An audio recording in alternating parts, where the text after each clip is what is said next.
بسم الله الرحمن الرحيم الحمد لله والصلاة والسلام على رسول الله وعلى آله وأصحابه أجمعين أما بعد ناظرین کرام السلام علیکم ورحمۃ اللہ وبرکاتہ۔ مسلمان کے شب و روز کے عنوان سے اس پروگرام کے ہمراہ ہم آپ کی خدمت میں حاضر ہیں۔ آج کی اس ملاقات میں ہمارا موضوع گفتگو ہے مسلمان کے دوسرے مسلمان پر حقوق۔ در حقیقت ہمیں اس موضوع کو یوں سمجھنا چاہیے کہ دین اسلام میں ہمیں یہ تعلیم دی گئی ہے کہ ایمانی رشتہ اور ایمانی اخوت یعنی وہ بھائی چارہ اور وہ رشتہ جو کہ دین و ایمان اور عقیدے کی بنیاد پر قائم ہو، اور وہ رشتہ کہ جس کی بنیاد کلمہ لا الہ الا اللہ پر ہو، یہی حقیقی رشتہ ہے۔ اور یہ رشتہ بہت زیادہ مضبوط ہے بنسبت اس رشتے کے جو کہ رنگ و نسل کی بنیاد پر یا اور کسی بھی بنیاد پر قائم ہو۔ چنانچہ یہ ایمانی اخوت اور یہ دینی رشتہ اور یہ بھائی چارہ، اسے مضبوط و مستحکم بنائے رکھنے کی غرض سے دین اسلام میں ہمیں بہت سی تعلیمات و ہدایات دی گئی ہیں اور بہت سے آداب سکھائے گئے ہیں۔ اسی سلسلے میں رسول اللہ صلی اللہ علیہ وسلم کا یہ ارشاد مبارک قابل ذکر ہے کہ ایک موقع پر آپ صلی اللہ علیہ وسلم نے یوں ارشاد فرمایا: حق المسلم علی المسلم ست، ہر مسلمان کے دوسرے مسلمان پر 6 حقوق ہیں۔ قیل ما ہن یا رسول اللہ، عرض کیا گیا کہ اے اللہ کے رسول ارشاد فرمائیے گا کہ کیا ہیں وہ 6 حقوق؟ قال، جب آپ صلی اللہ علیہ وسلم نے فرمایا: اذا لقیتہ فسلم علیہ، جب تمہاری اس سے ملاقات ہو، آمنا سامنا ہو، تو تم اسے سلام کرو۔ وَإِذَا دَعَاكَ فَأَجِبْهُ، اور جب کبھی وہ تمہیں دعوت دے، تمہیں اپنے گھر بلائے، تب تم اس کی دعوت کو قبول کرو۔ وَإِذَا اسْتَنصَحَكَ فَانصَحْ لَهُ، اور اگر کبھی وہ تم سے کوئی نصیحت، کوئی مشورہ وغیرہ طلب کرنا چاہے، تب تم اسے مشورہ دو۔ وَإِذَا عَطَسَ فَحَمِدَ اللَّهَ فَشَمِّتْهُ، اور جب اسے چھینک آئی ہو اور اس نے یوں کہا ہو کہ الحمدللہ، تب تم اسے جواب دو۔ وَإِذَا مَرِضَ فَعُدْهُ، اور اگر کبھی وہ بیمار پڑ گیا تو تم اس کی عیادت کرو، اس کی تیمارداری اور مزاج پرسی کرو۔ وَإِذَا مَاتَ فَاتْبَعْهُ، اور اگر اس کا انتقال ہو گیا، تب تم اس کے جنازے میں شرکت کرو۔ یہ 6 حقوق، اور اس کے علاوہ بھی ناظرین کرام بہت سے حقوق ہیں کہ مختلف مواقع پر رسول اللہ صلی اللہ علیہ وسلم نے جو بیان فرمائے ہیں۔ البتہ اس حدیث میں ایک ساتھ ایک ہی موقع پر یہ 6 حقوق ملا کر آپ صلی اللہ علیہ وسلم نے ان کا تذکرہ فرمایا، اور آج کی اس نشست میں یہی ہمارا موضوع گفتگو ہے۔ ان 6 حقوق میں سے سب سے پہلا حق جس کا تذکرہ کیا گیا، اذا لقیتہ فسلم علیہ، جب تمہاری اس سے ملاقات ہو تو تم اسے سلام کہو۔ اور سلام کے بارے میں انسان کو چاہیے کہ وہ ہمیشہ یہ کوشش کرے کہ سلام میں پہل کی جائے۔ اور انسان اس انتظار میں نہ رہے کہ میں ہی کیوں سلام کروں، دوسرا مجھے سلام کرے پہلے، تو یہ چیز درست نہیں ہے۔ ہاں البتہ ایسے مواقع ہیں کہ جہاں بطور خاص یہ تعلیم وارد ہوئی ہے کہ اس قسم کے مواقع اگر پیش آ جائیں تب پہل کس کو کرنی چاہیے، تو وہ الگ معاملہ ہے، اور ان مواقع کا مختصر تذکرہ ہم آگے کرنے والے ہیں۔ تو یہ سلام ناظرین کرام در حقیقت یہ دین اسلام کا خاص شعار ہے، اور یہ سلام مسلمان کی پہچان ہے کہ یہ سلام اور یہ اسلام اور یہ مسلمان اور یہ سلامتی، یہ تمام چیزیں در حقیقت ان کی اصل ایک ہی ہے۔ فرمایا رسول اللہ صلی اللہ علیہ وسلم نے،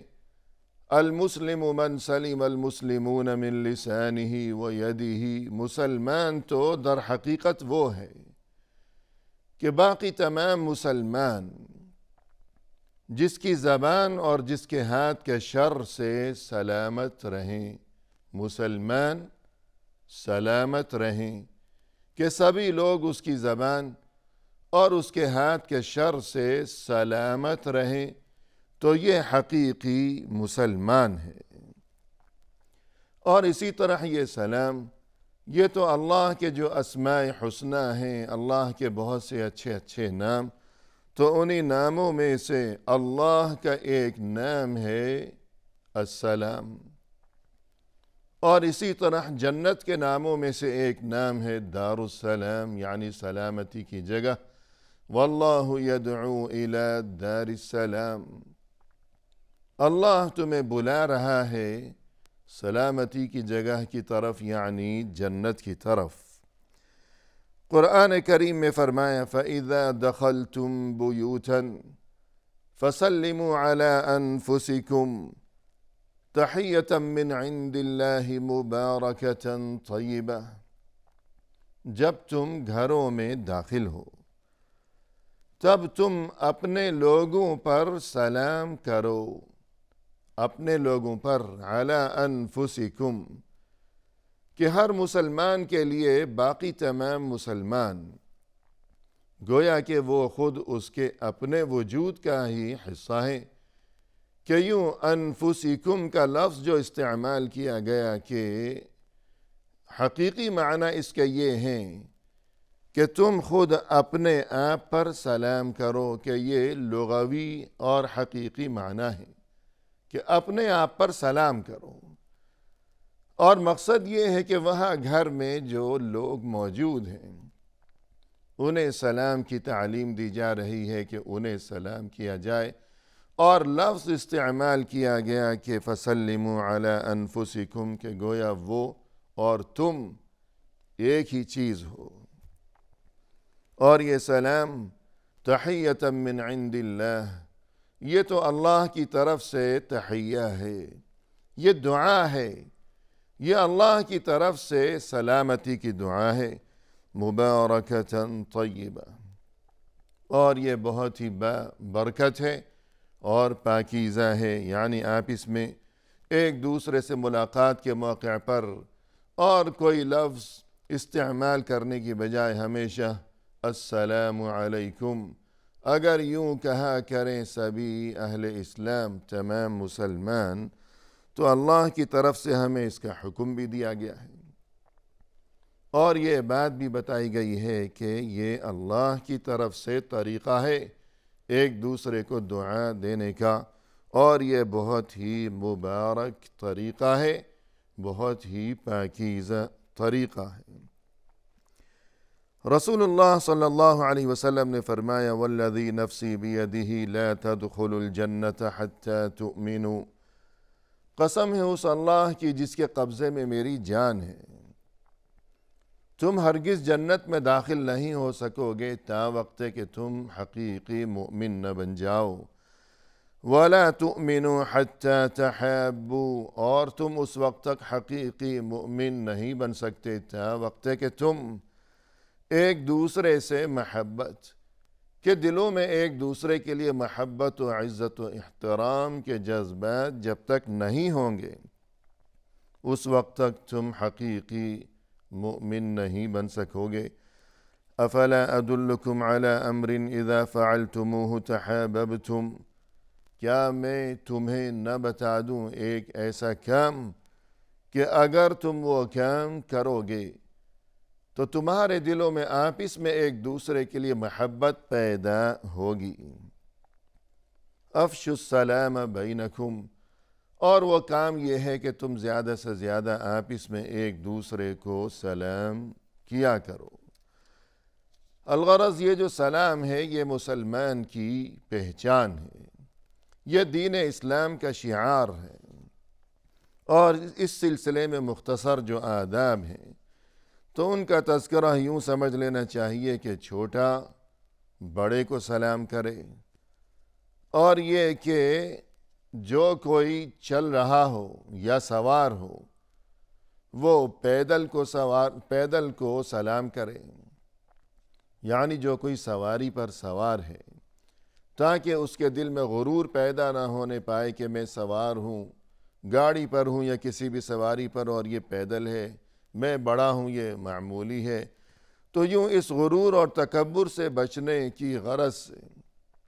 تعلیم یہ دی گئی کہ جو کوئی سوار ہے وہ پیدل کو سلام کرے، اور یہ کہ جو کم لوگ ہیں وہ زیادہ لوگوں کو سلام کریں، کہ ایک جگہ کم لوگ ہیں اور ایک جگہ بہت سے لوگ ہیں، اب دونوں کا آمنا سامنا ہو گیا تو جو کم ہیں وہ زیادہ کو سلام کریں گے، کیونکہ اگر زیادہ کم کو سلام کریں گے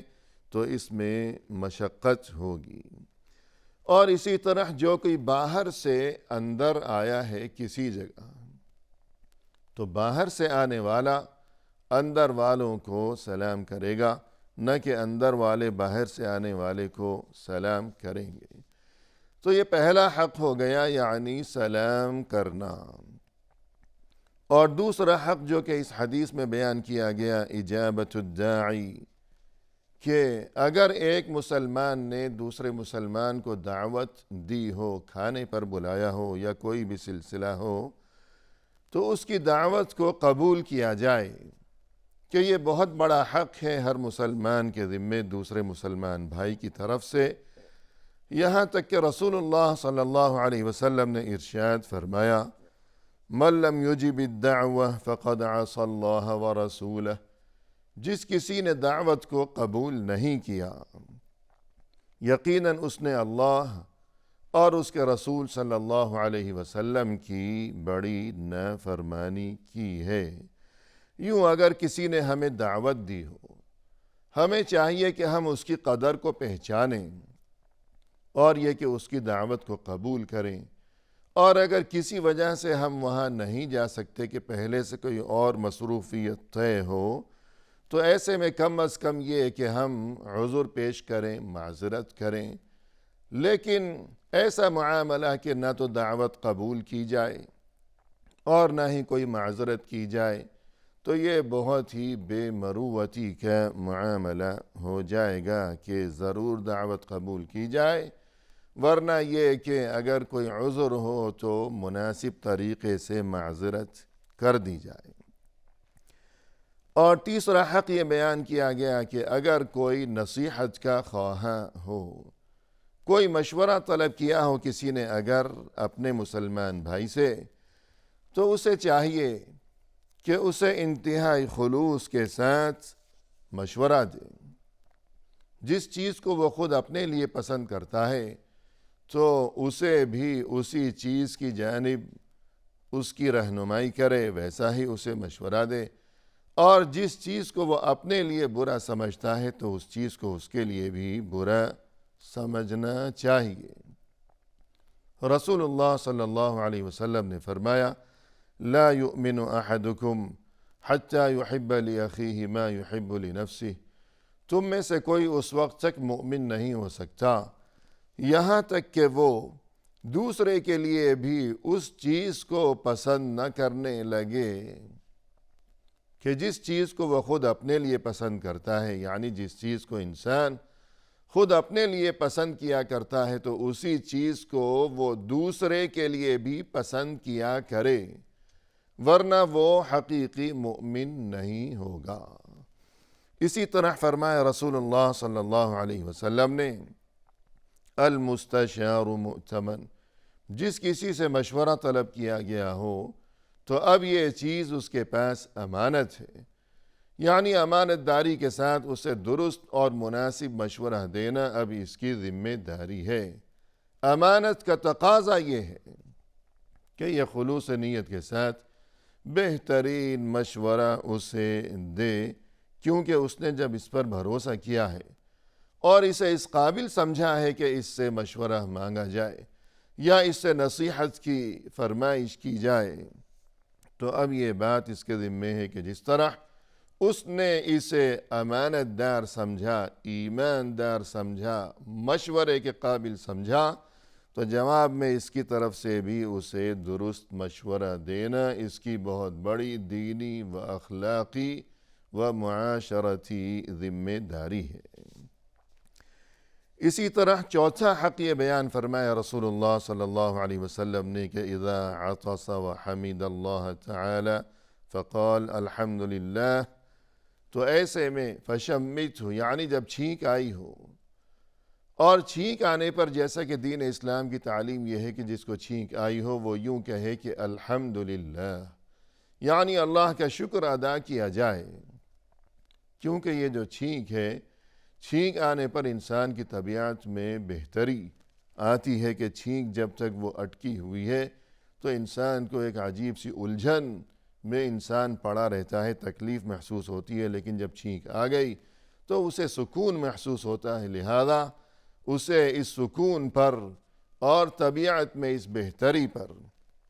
اللہ کا شکر ادا کرنا چاہیے۔ لہذا اگر کسی کو چھینک آئی اور اس نے یوں کہا کہ الحمدللہ، تو اب وہاں جو کوئی موجود ہو اس کے قرب جوار میں تو اس پر یہ حق ہے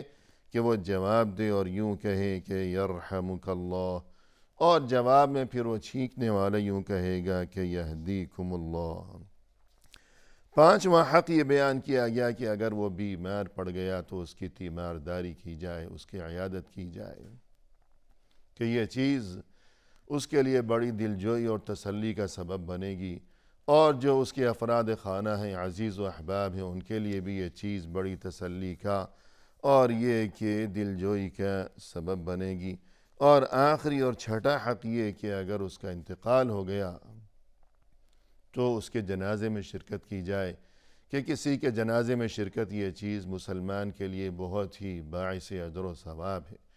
اور اگر انسان دوسروں کے جنازے میں شرکت کیا کرے گا تو پھر اللہ کی طرف سے انتظام ہوگا کہ اس کے انتقال کے موقع پر دوسروں کے دلوں میں اللہ یہ خیال ڈالے گا کہ دوسرے لوگ زیادہ سے زیادہ اس کے جنازے میں شرکت کریں گے۔ رسول اللہ صلی اللہ علیہ وسلم نے فرمایا کہ اگر کسی کی نماز جنازہ کے موقع پر 40 ایسے آدمی شریک ہو گئے کہ جو اللہ کے ساتھ شرک نہ کرتے ہوں تو اللہ ان کی شفاعت ضرور قبول فرمائے گا، یعنی اس کی مغفرت کر دی جائے گی اگر 40 آدمیوں نے اس کی نماز جنازہ پڑھی ہو۔ وآخر دعوانا ان الحمد للہ رب العالمین۔